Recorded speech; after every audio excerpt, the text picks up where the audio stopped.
All right, anyone who has an empty seat next to them, raise their hand. You guys can come on in.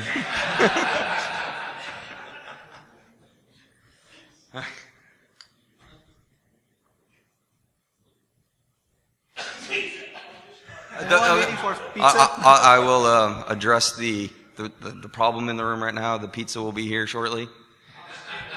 As normal, it's running just a few minutes late. You know, you get what you pay for.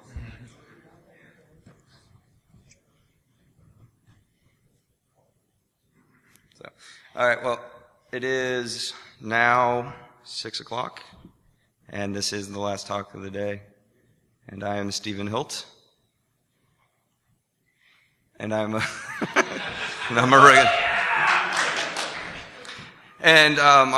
senior threat researcher with Trend Micro's forward-looking threat research team, where I look into e-crime investigations and general security research. This is part of my research into some APIs that I started about a year and a half ago, and it's the evolution of where we were with a proof of concept to monitoring and monitoring for activity. Lord helped me out a bunch on reversing some of the very complex samples that were, packed in standard packers. It's not that complicated. No. So. Yeah. So I'm Lord. I'm also part of the forward-looking threat research team of Trend Micro. I'm also a senior threat researcher. I've been working with Trend like 7 years now. So, first thing I was looking at was we started this all started because as people are taking on using chat platforms and other things more commonly, I actually started migrating our DEF CON group from an IRC channel to Slack just to see if we could get more interest.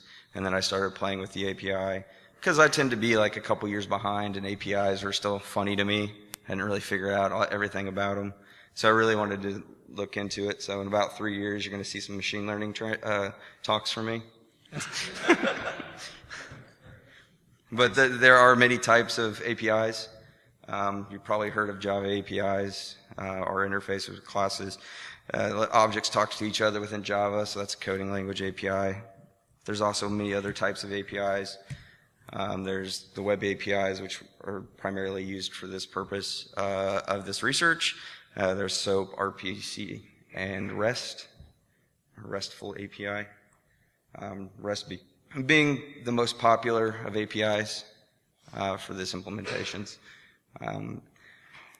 As I started digging into it, I started learning that RESTful APIs, nobody really knows what one is other than it's not a RESTful API, because there's always somebody who says something.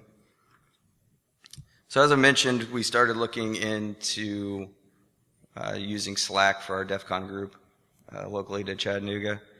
And so I knew a lot about it, but I wanted to see what other platforms there are and which one would be the best one for us to investigate to start looking at this. So under the chat programs, there's Slack, Telegram, and Discord. Those are three we're actually going to talk about today. There's self-hosted chat clients such as HipChat and Mattermost. And then the more more classical ones that we've seen before, which is Twitter and Facebook. So then we broke it down to which ones had kind of what one were the most appealing to possibly cyber criminals to be utilizing. And we looked at a couple requirements, some of which, what did it take to register? What was the storage capacity? Does it have a real-time API? And is it cloud hosted or hosted?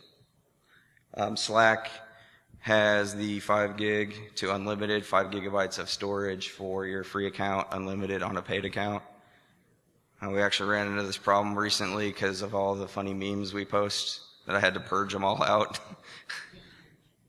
And so we hit a 5 gig limit a couple months ago after a year and a half, so that's not too bad.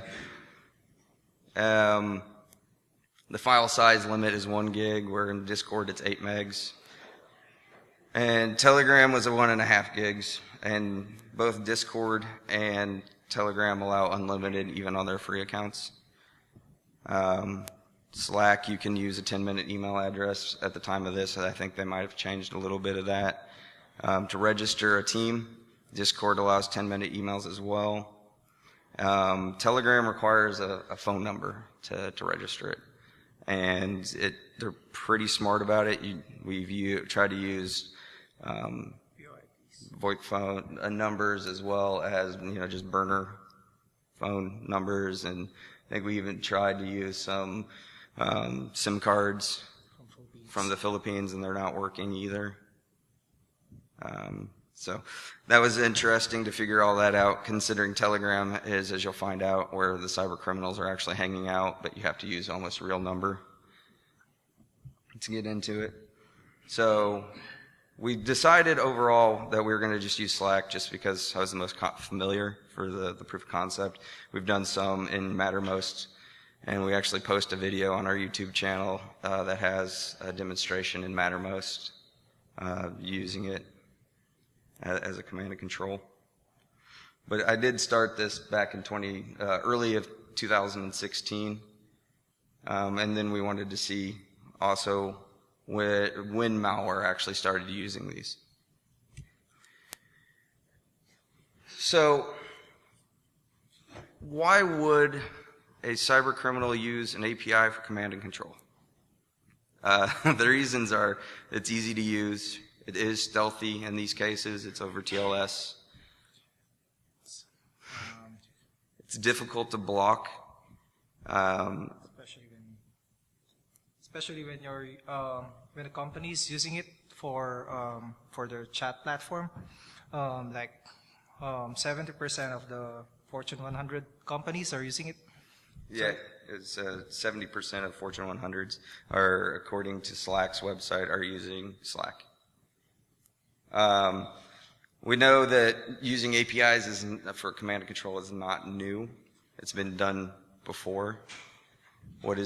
Such as the Twitter API, GitHub API, and things like that. What makes this more interesting is it is a real-time API. So instead of relying on a little bit of latency to have some actions, you can directly interface.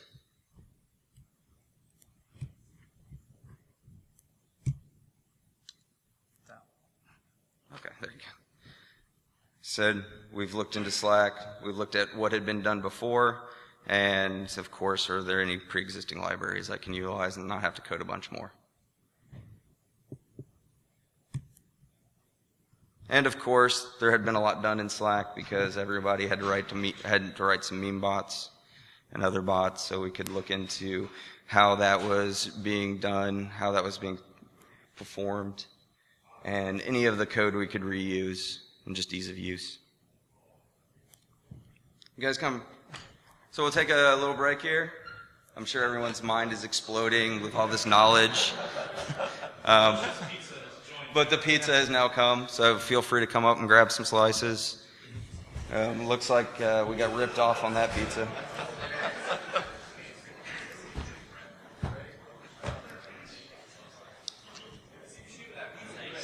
What's that? I'm always the pizza threat. Advanced pizza team? Yes. Now we get some more people. Hey, come on in. There's pizza.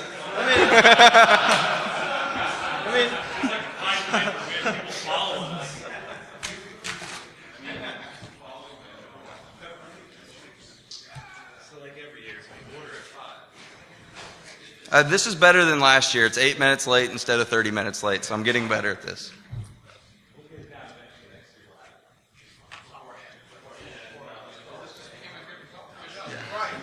So when you're providing your feedback, Yes, please. remember which talk provided pizza. I just want to watch the video of this or all this. Yeah, I'm sure everyone on the live stream is having a lot of fun out there. Here's the secret. You'll put X lakhs of pizza. I didn't touch the pizza. You saw Ronnie bring it in. So thanks for Reed and Ronnie for getting it and bringing it here. So. Oh, and I think Brian drove, so. So we're going to just continue while you guys get your pizza. So first step of this was to set up a Slack team. And then the second step was to integrate with the API. What we did was Slack has these things called tokens for testing. And at the time, that's what they're called. Now they're called legacy tokens. But you can still generate one. They start with, as you see here, XOXP, and then a string of numbers divided by dashes. You can actually search this in GitHub and find a bunch of Slack keys. There's also a lot of things rolling around in, VirusTotal and things like that, where you can find other things of legitimate software that have hard-coded their keys into their applications. This is becoming a very popular way to get support and chat with a support representative is over a Slack channel. So it's becoming very, very popular to do this, which is one of the reasons why this is hard to block and hard to mitigate. But we did write some Yara rules and have them running still to this date and keep looking for things having these tokens hard-coded inside of them. Then what we did was we designed a little flowchart that's super simple because it's command control. So we get command, we control it. So it's a typical flowchart of how this was working, how we designed it within Slack, and the next step was to obviously just code up. So first thing you do is you create channels. So what I did was for each instance of a new machine joining, that machine made a channel of its host name.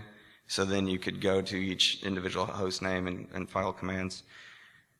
And then originally how I started this was I didn't play with the real-time pieces. You can actually sit there and every time look for the last message in Slack, and then so you look for the last message and then respond to that. And then I started playing with. Once I got that working, I played with the with the WebSocket, and then scrapped all that other code that was useless and not needed, because once I had the socket, I just listened to the socket and perform actions based off the socket.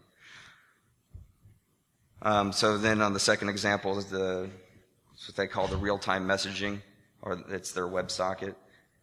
So you make a request to get a socket, and then you just connect to it. In theory, you were supposed to every so often check to see if it's valid. However, I ran it for several weeks, and I never needed to reinitiate a socket. It just hung open. It's probably hard to see, maybe not, I don't know. It's hard for me to see on this little presenter view. But what this is as a defender, you're probably thinking, you're looking at the Slack messages.com, and you're thinking, well, that's how I'm going to flag on it. That's how the API is looking for the WebSocket, because that's how it gets its Slack messages.com is what you connect to. But sadly, the application, everything uses their WebSockets. So if you use the web browser or you use the downloadable client, it uses the same methods as just my Python script did. So,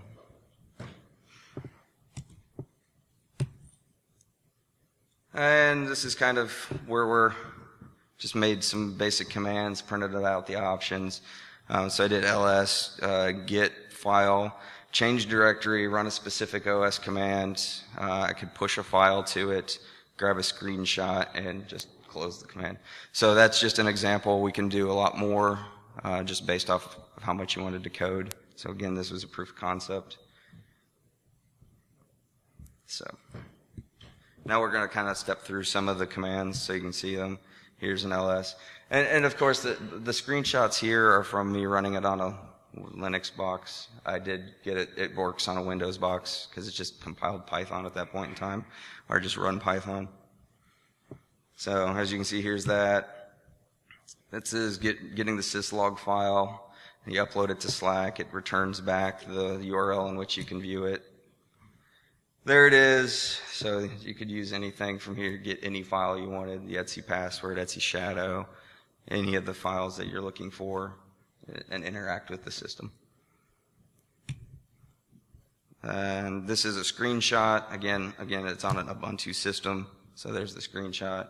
This did work on Windows, but I don't have the screenshot. I don't know why. But, so in reviewing Slack, they do have in terms of service that you cannot use. You may not transmit any viruses or any other computer programming that may damage, detrimentally interfere with intercept and exploit any system or data. Which is cool, because every criminal is going to read the terms of services and agree to it. So at least Slack's got us on that one.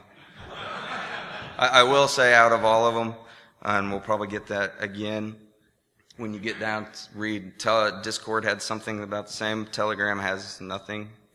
So obviously that's why the cyber criminals are going towards Telegram. It's not in their terms of service.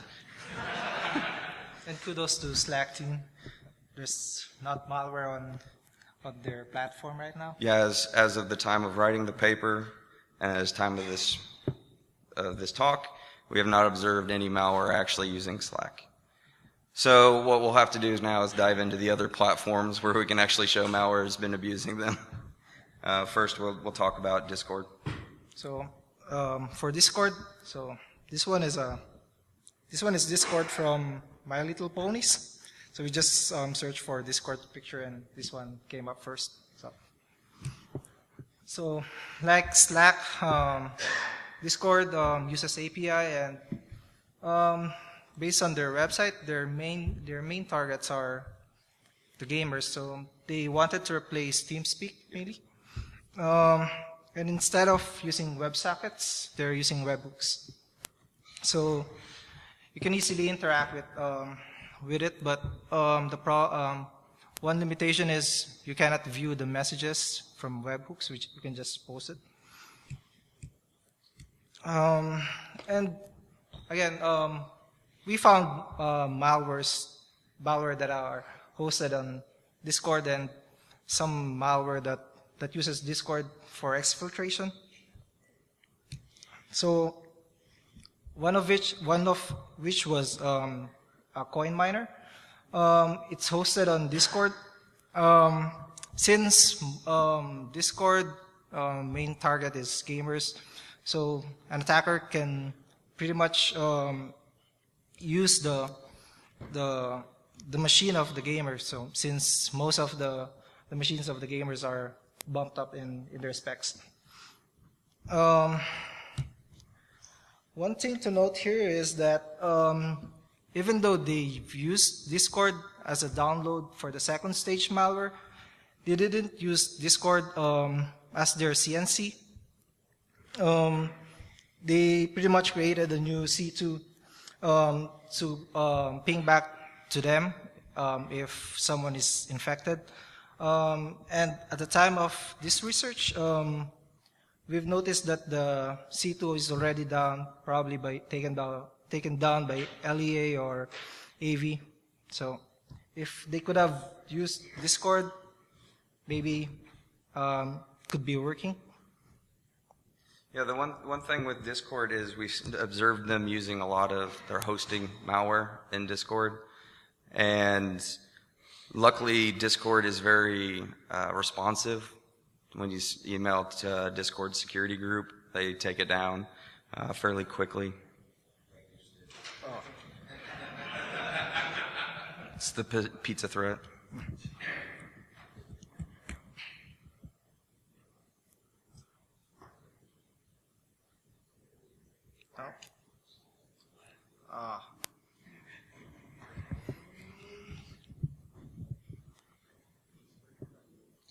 Pizza break it. Pizza break. Yeah, I'm not seeing. Yeah.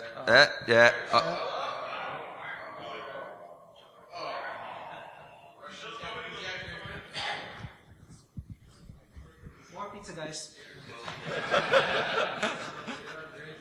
Hilt, you need blue shirt, There's one over there.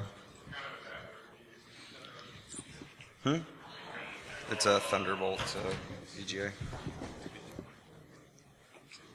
Try to. Okay. There you go. Sorry for the technical difficulties. Alex, Sorry, you can come not up sorry, and get some pizza. Mike, you can get some pizza. All right. What's that? Yeah, it's gluten and lactose free. But yeah, what I was saying was, yeah, go for it. What I was saying was that there's a lot of malware being hosted.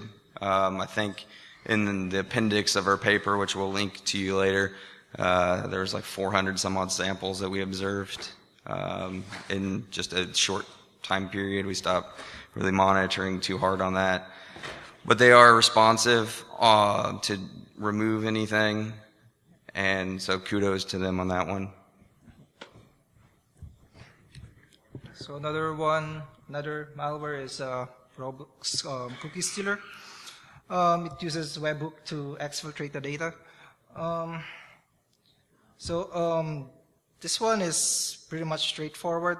It's just grab the cookie from the process. It searches for the process and parses the argument of the Roblox process and sends back the session cookie to via API. Does anyone have kids that play Roblox? Okay. So this one became very important to me because my kids have started playing, and so now I want to learn how I can steal their some Robux for them. This ties in really well to a paper that we released last year about how game currency laundering. So in the paper we referenced that as well. So if you didn't read up on that and want more information on it, just if you can't find it, reach out to us and we'll get it to you. But it's really interesting about how, in this case, the actor's stealing a cookie, which then they can take the Robux out of your account and then sell the gold. Yeah. So this one is pretty much more advanced than that we saw on the first one, because the first one just run and sends the session cookie. This one replaces the original Roblox binary, and every time you run Roblox, it will just send the updated session cookie back to him. So what we did, we just patched the binary and tried to send it back to us. So that works. It's interesting to note that even Roblox itself puts that don't share that because you can steal your Robux. It's also interesting that they did hijack it out of the process, not just actually using the browser cookie, because it actually does differ. Yeah, another one. This one hijacks the browser cookie. Yes, this one does. The author thinks much better, because if he does the browser cookie, any platform could be infected. So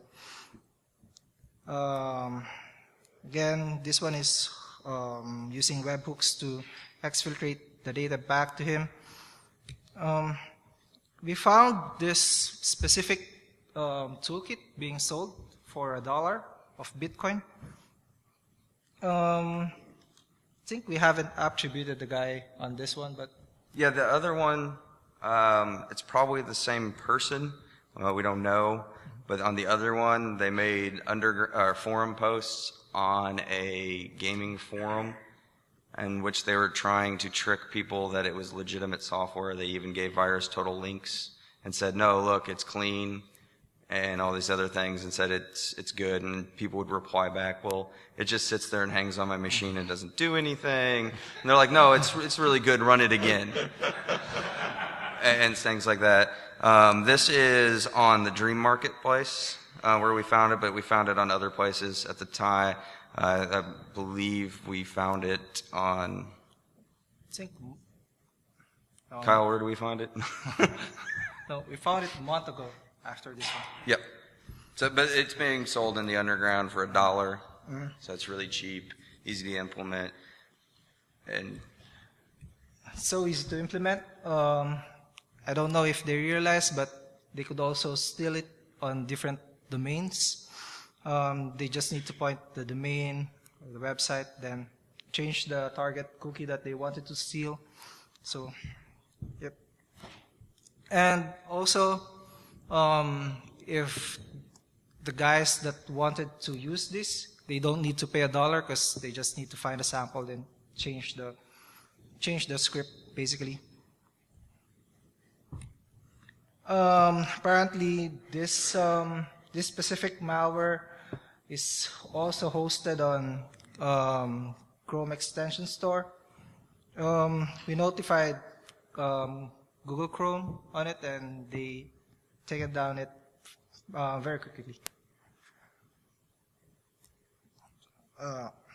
Yeah, and much like what Lord presented earlier, we changed it and sent it to ourselves just to verify it's doing what it was doing.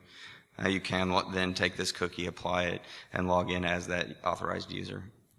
There was lots of talk in the same gaming forum on this browser extension because it's marketed as a trader, so you can trade your Robux with other people, except for even some of the comments on the browser extension plugins themselves were saying that people were stealing their money. So it took about, I think, a week, and Google had taken it off the Chrome store. So next we're going to talk about Telegram. This is where things get really interesting. Telegram is a similar functionality to Slack. You have to sign up with mobile now, I think, too. You can't just sign up in the browser.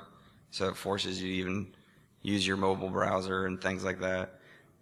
So I guess you could point it to m.telegram.org, com, whatever it is. This is heavily used by criminals for discussions. There's lots of things going on. In fact, it was, I think, last year, some news organization did a interview with a guy who had a blurred face. I don't know who he was, in London, and they were talking to people in the in Telegram, and trying to help plan where the next bombing was, to then turn it over to them, to the law enforcement, to go grab them. When they went to go, they're supposed to meet them up for supplies and things like that. So it's not a very nice place. It's not really something that should be allowed in corporations, in my opinion. So this one should be an easy one to mitigate. The interesting thing is there's a separate URL from the API than clients. And here's an example. On OS X, it's osx.telegram, and on Windows, it's windows.telegram. The API is api.telegram. So that's for the clients. The browser is, I think, API. So first we're going to talk about kill disk ransomware. This is not something we actually found initially, but we were tipped off to it and included it in this research. ESET's the one who found it, and I'm going to probably assume a incident response in Ukraine. As you see it here, it goes to api.telegram.org. This was all coded in Python and then compiled and then reversed back. So you're going to see, decompiled variable names. So from there, you're going to notice this looks a lot like the things I implemented in my proof of concept code. You're allowed to run a command, cmdd. I have something, I'll get onto that one on the next one. I don't remember exactly what it was. You can get a photo, get a document, force a check into itself or back to the server, get the time, and SS is screenshot. So much allowed to take screenshots. So cmdd was executes the commands but do not send the results back to the chat. That's what it was. Kill disk ransomware is interesting because it's ransomware. It was 222 bitcoins to get your files back. I don't remember anybody ever getting their files back because nobody was paying 222 bitcoins per machine. But if it's true ransomware, why do you need to run these commands? You don't. It's more or less a wiper at this point, masked as a... In fact, the Linux variant of kill disk ransomware, you can't get your files back. It never sends an encryption key to the C2. The next one that we're going to talk about real quick for a little bit here is Telecrypt, which is another ransomware family. Anybody in here speak Russian? Okay. So Telecrypt is a ransomware family that targets Russians. As you can probably figure out why, because if you got this, you would not know what. Interestingly enough, though, there's a command and control interface, but they wanted you to chat with the actors over ICQ, and there's their ICQ number. Yeah. We thought it was interesting because they could have easily integrated that chat into Telegram itself instead of having you remember how to log into ICQ. Like, I haven't used ICQ since like 95. Anybody still on it and still use it? What's your number?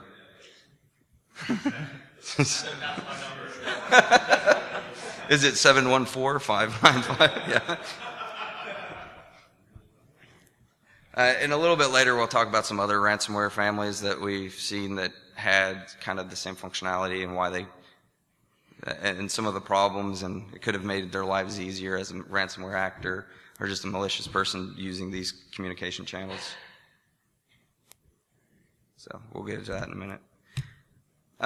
So this is an example of the API output that Telecrypt was using. They used in Telegram, it's called the get me function. They're using it as a heartbeat to see if the channel is still there.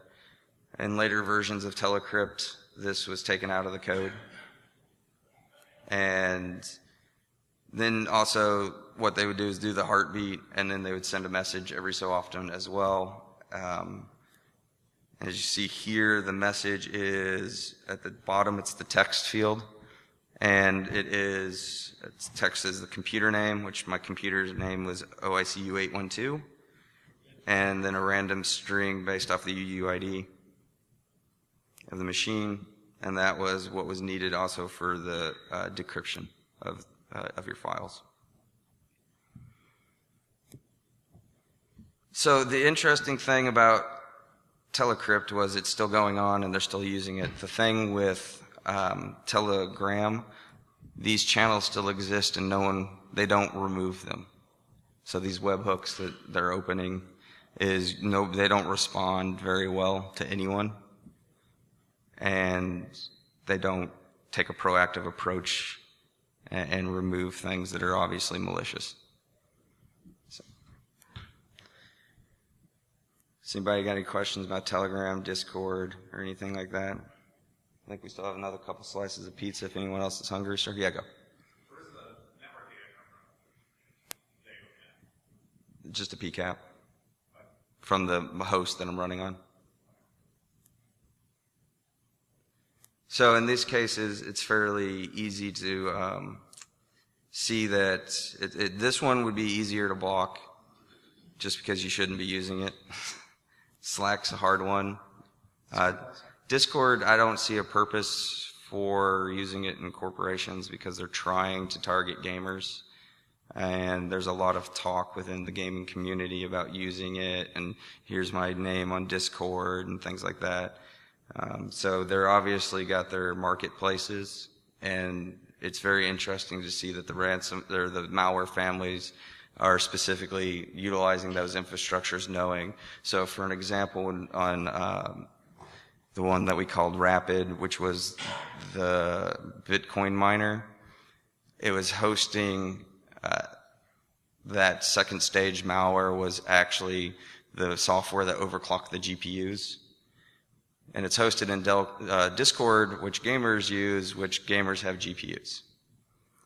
So it's obviously they're going after trusted communication paths. Also, this person is probably a gamer, and that's why they utilized it. So first, after that, if we don't have questions, we can come back. Yeah, go for it. You get the impression that other than their EULA, does Slack take any kind of Yeah, so every time we've reached out to them, they've been very responsive. So I think they're doing better than Discord because you don't see malware being hosted. A lot of that's because everything's usually private. You have to flag it as a public file. So it's a little more difficult, but I think they're running, like some of the stuff in Discord is things that every AV flags. Like, so if they were just running it on their back-end infrastructure, it'd flag it and remove it. Recently, on some of the things we've notified them of, they start kicking off an internal investigation about the user as well, where before they were just deleting the file, so they're realizing that they have a problem and they're growing their security model. But, you know, as a lot of these things are a couple, you know, it's an idea. That idea turns into a business. And now they're slowly growing with a very rapid growth and success that they've had. So, and Telegram, the hosted files there's a lot of those as well. They're fairly malicious, but nothing like the volume we saw in Discord. With Discord, we saw specifically like keyloggers that are 4 or 5 years old being hosted and things like that. So a while ago, last year, this was a big one for me and a coworker of mine that it's not here. It's called EncryptorRaz. We only mention this as a case in which they could have used this method and probably be still operating. Law enforcement actually shut them down and seized their servers and stuff like that. So why I say this as an example, as somebody who could have used it and where they could have been, is they had a chat. They implemented their own chat, and all this was hosted on .onions. And their chat was to interact with the actor itself. So you could talk to them and say, like, why is this happening? How do I decrypt? Those kinds of things, and they would get back to you. So this could easily have been done as well. And then they were also doing decryption through their custom C2 panel and things like that they could have implemented over. As I mentioned, in June of 2016, law enforcement actually seized part of his infrastructure, and the actor managed to get some of it back up to make an announcement about what happened. And it says, I'm utterly sorry, 3 of my production servers were seized. It's very hard to seize a server if it is something that everyone's using. So say this was running on Discord, it's harder to take it down from them. It's easy. I mean, this guy later posted about how it cost more money for him to stand this all up than he ever made. So that's one of the reasons why he decided to shut it down. One, law enforcement was on to him. We know who he is. No one's doing anything about it, though. And you can read, we wrote a really good blog about this. It's called The Rise and Fall of EncryptorRaz. And the guy actually posted a Facebook post, a public one, that said, my encryptor, and listed the exact details and how everything was working in EncryptorRaz. And so, like, we literally know who the guy is. But, if you were an upcoming cyber criminal, you'd watch kind of the news around this and realize that this isn't good, where with Telegram and Telecrypt, even though people know the API key for the webhook and stuff like that, they're still not taking it down. So you can still operate even though things are flagging you as malicious and things like that. They just keep going. So this is a good example of that. And we have one more that we'd like to mention. Yeah, another ransomware that could have used API chat platform is Jigsaw. So this malware is what it does is it encrypts your file, then locks you out, and you got a timer on it. Once the timer expires, you're gonna pay actually double on the original amount. The original amount was $150 US via Bitcoin. But once the timer expires, you're gonna pay double to decrypt your files. One thing that the attacker did was Because when you try to contact the attacker back, he's gonna ask you first how much time is left before it expires. So that's one indication to us that he didn't have any callbacks back to him. What time did machine got infected? So that's one mistake that he did. Also, he included the link on the ransom note where to contact him. So what he did was he used on web chat application a platform to contact him back. So he needs to set up a CNC first, then he needs to upload his PHP file there, and need to contact him there. So what could have been done was he could have integrated a chat platform on his beautiful lock screen, and there you can chat there, and also he could have gotten ping back when the machine has been infected, so that any victim could not lie about the timer on the display. So we did contact on web chat here, and they quickly took down the account. Before we reported to on web chat, we trolled a bit on the attacker. We tried to lowball him on the price because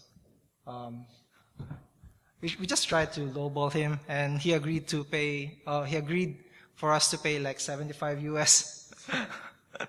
So he's desperate. And apparently, what we've known about him is he's living in New York, and that's it.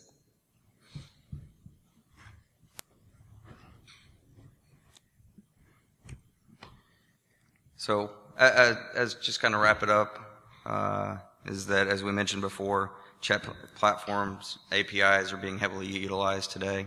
It's ever growing, especially as people find that they can make more meme bots than they need. As we mentioned earlier, Slack is in 70% of Fortune 100s. Criminals are using specific chat forms to target their wow, that's horrible wording. They're using the specific chat platforms for their targets and gearing it towards the right market, I guess. And it is really hard to stop. A lot of this is over TLS, so you can't even see as it goes across the wire, the specific API key or things like that. And you can't even compare which one are the normal traffic and which one are the CNC traffic. Yeah, unless you're doing deep packet inspection with SSL stripping. So at that point in time, we'll open it up to all and any questions. And if you want more information or need anything from us other than pizza, there's only a couple more pieces up here. Feel free to ask us questions, and we're here for you. What's up? It's Russia.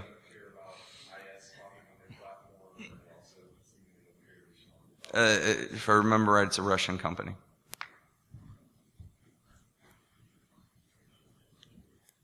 Any other questions? Yeah.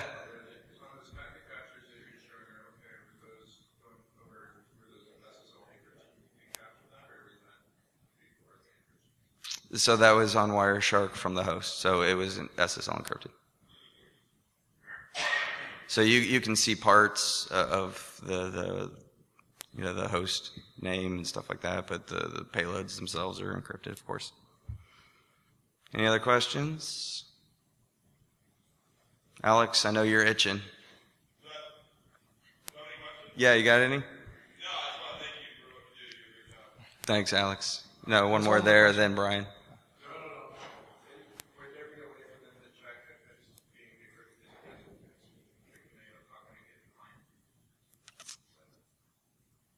I'm sure that could be implemented on their stance. Yes, maybe. I'm not down with that level of how that works with these applications. Anything else? Yes.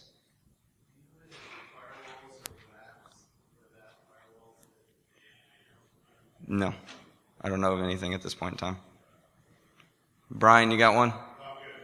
You sure? You're itching. All right, cool. Mike, you got any? All right. Valentine?